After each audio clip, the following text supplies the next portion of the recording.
Hi, welcome back to Wealth Optimization Workshops. Back here with Scott Collier, the Call Dog. Got a different little setup today. We're excited to talk to you today about RRIFs. So, the most common thing that happens with RRSP money is converting it into a RRIF. Now, you can convert your RRSP retirement savings into a retirement income fund at younger ages, as early as age 55. However, you must convert your RRSP money into a RRIF no later than December 31st after your 71st birthday. So often you might tie it in, if you retired at 63, you might take your RRSP money and move it into your RRSP at that point, but you cannot move it later than this date. Right? Eventually, ultimately, you got a tax deduction when you put money into your RRSP. When you pull money out, any income coming out of your RRIF will be taxed as income to you. So you've just got to be aware of that. Generally, the concept was you made more money in your working years than in your retirement years. Therefore, you'd be in a lower tax bracket in retirement. Ideally, you'd like to income split with a spouse to keep your incomes fairly equal in retirement. But you need to be aware of the fact that you're allowed to take more out of your RRIF if you choose, but the government will force you to meet the minimums. If you see over here, this is a table of some of the years, so we ran from age 65 to 85.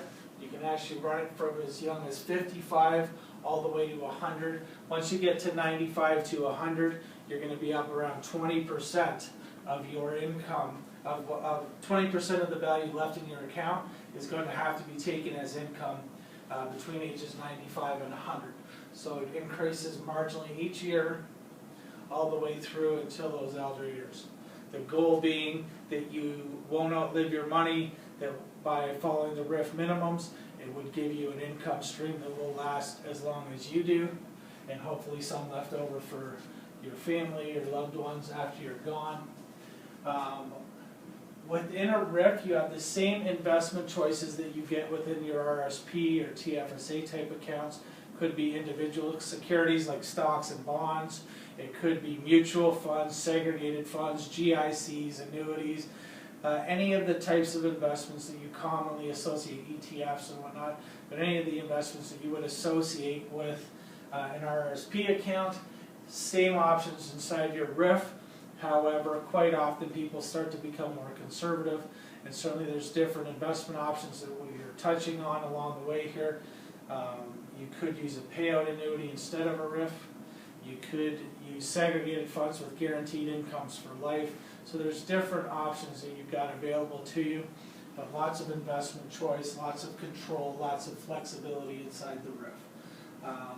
Just keep in mind that that RRIF minimum does have to be withdrawn each year. You can go in excess of that if you want, but you can't go below that figure. Hopefully that gives you some good understanding of this concept of converting your RRSP into a RRIF and what that's going to look like for you when you look at your retirement income planning. Thanks for joining us today. We look forward to talking to you more soon.